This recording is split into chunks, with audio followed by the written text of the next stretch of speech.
How's it going, everyone? Landon with LMR.com. Welcome to my overview and install on this Moog front lower ball joint designed for the 1979 to 1993 Fox Mustangs.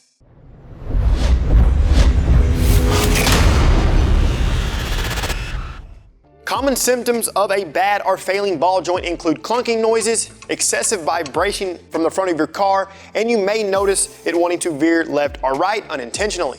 This ball joint from Moog is a premium replacement offering for the 1979 to 1993 Fox bodies. In the box will be one ball joint, a dust boot, castle nut, cotter pin, and of course a grease fitting. Each ball joint is currently sold individually or in a few kits with other important components. That way you can save a little cash instead of buying all of them separately. Today we'll be installing a set of these Moog front lower ball joints into our 1990 Mustang GT. You will need a ball joint press to complete this install, so if you don't personally own one, you can borrow one from a friend, or you can possibly rent one from your local auto parts store. To begin the install, support the front of the car with jack stands or the entire vehicle with a lift. Remove both front wheels. To service the ball joints, complete removal of the brake rotor is not needed. Use a pair of needle nose pliers and remove the cotter pin from the outer tie rod. Loosen, but do not remove the castle nut. Strike the side of the spindle with a hammer to separate the tie rod from the spindle. Remove the castle nut and then slide the outer tie rod out of the spindle. Spin the rotor and lightly tap the grease cap with a hammer. Place a chisel on the back side of the cap and lightly tap the chisel with a hammer. Spin the rotor as necessary to completely remove the grease cap. Wipe away any excess grease and then remove the cotter pin with needle nose pliers. Remove the castle nut. Use a pair of channel locks to loosen the spindle retaining nut. Remove it the rest of the way by hand. Now remove the washer and bearing and wrap them in a clean towel. Place a towel inside of the hub to keep out dirt and debris. Remove the cotter pin from the ball joint. From the front of the control arm, loosen but do not fully remove the castle nut with a 24mm box-end wrench. Strike the side of the spindle until the ball joint comes free. The tension of the spring will help push the ball joint out of the spindle. Either spread the brake pads with a flat head or pry the rotor away from the control arm until the needed clearance is achieved. Make sure the bottom of the brake rotor and dust shield are free of the ball joint. Support the lower control arm at the spring perch with a jack. Remove the castle nut from the ball joint. Spray the top and bottom sway bar end-link retaining nuts with penetrating oil. Loosen but do not remove each nut until the spindle is completely removed from the ball joint. Use a flathead screwdriver and a hammer to knock off the old boot. Wipe away any grease.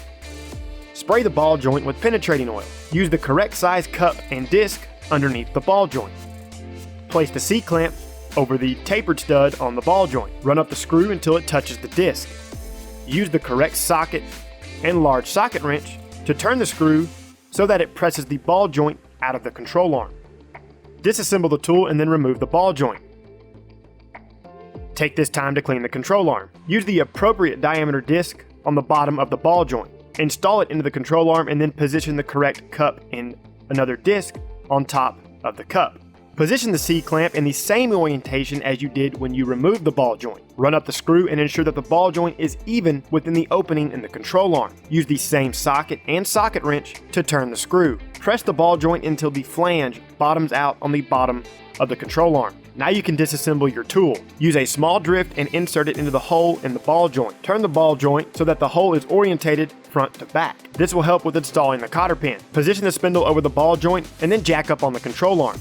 Thread on the castle nut and fully tighten. Ensure that any of the notches on the castle nut align with the hole in the ball joint. Slide the cotter pin into the ball joint from the back side. Use a pair of needle nose pliers to roll the end of the cotter pin around the castle nut. At this time, you can retighten the sway bar end-link hardware and then remove the jack. Install and fully tighten the grease fitting. Use a grease gun and the correct grease to fill the ball joint with a good amount of grease. A good rule of thumb is to pump grease into the ball joint until the boot begins to swell. Remove the towel from the hub. Pack the bearing with fresh grease and install it back into the hub. Slide on the washer and thread on the nut. Tighten the nut until it stops and then back off one flat. Install the castle nut and then reinstall the cotter pin. Use a pair of needle nose pliers to roll the end of the cotter pin around the castle nut. Reinstall the grease cap. Reinstall the outer tie rod into the spindle. Thread on the castle nut and fully tighten. Ensure that any of the notches on the castle nut align with the hole in the outer tie rod. Slide the cotter pin into the tie rod from the back side. Use a pair of needle nose pliers to roll the end of the cotter pin around the castle nut. Repeat these steps for the other side. Reinstall your wheels and then get the car on the ground. Take it for a quick spin, and then you're all finished. Quickly recapping here, guys, ball joints are easier to install than most people make them out to be, especially when you have the specialized tool.